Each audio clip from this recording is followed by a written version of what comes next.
Burger King made its debut in Miami, Florida in 1954. It's now making headlines for serving a meatless Whopper called the Impossible Whopper, and that's made some vegans and vegetarians uncomfortable because it's cooked on the same grill as beef. One man's even suing Burger King over this, though the company says customers can request their burger to be cooked separately from the meat grill. Rachel Crane examines the upsides to plant-based meat alternatives. Plant-based meat, or fake meat as some might call it, is wildly popular, especially on Wall Street. Fake meat is turning into real profit. The stock market debut for Beyond Meat went beyond. The hottest IPO of 2019 so far. This stock has a cult-like following. It's going to sweep over the world. Our mission is very simple. It's to completely replace animals as a food technology by 2035. It's basically a prehistoric technology. As prehistoric as it is to eat meat, plant-based protein isn't exactly anything new, and neither are plant-based burgers for that matter. Veggie burgers are here, nutritious and completely meat-free. So why is it that companies like Beyond Meat and Impossible Foods are surging in popularity now?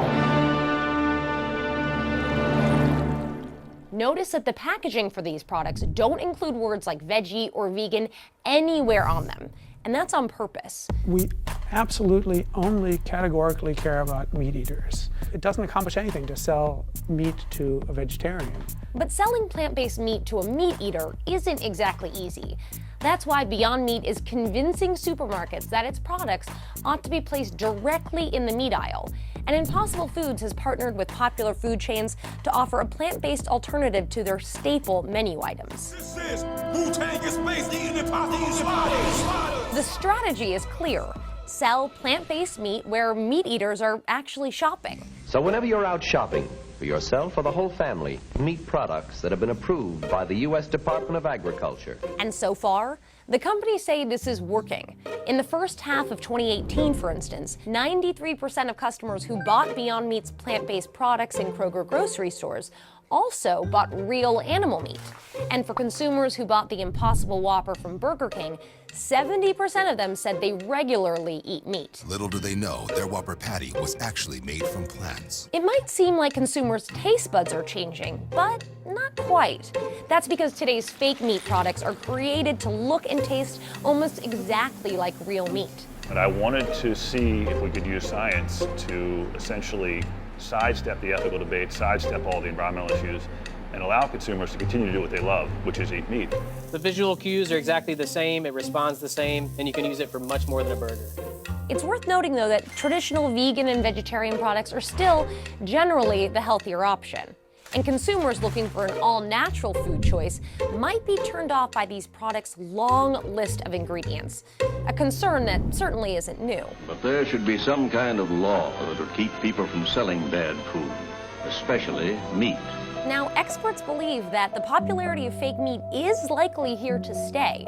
Analysts predict that alternatives to real meat will grow so much that by 2040, 60% of the world's meat likely won't even come from slaughtered animals. To make sense of that, let's look at the problems that plant-based meat can help to solve. The amount of food that we're currently growing will only feed half of the world's projected 9.8 billion people in 2050. By then, the demand for animal products is expected to increase by 70%. This means that if the world is to have enough food, we'll need more land for crops and livestock. Now take a look at Beyond Meat's plant-based burger patty.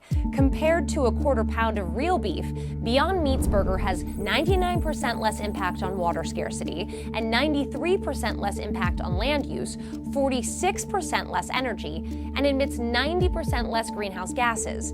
And the company claims that those benefits come without sacrificing much in taste, texture, or even appearance of your food. So if you're a farmer, hypothetically, of 100 acres, you can now grow on 7 acres what you used to grow on 100. So you've essentially gained 93 acres now to grow other crops. You can create wealth by doing that.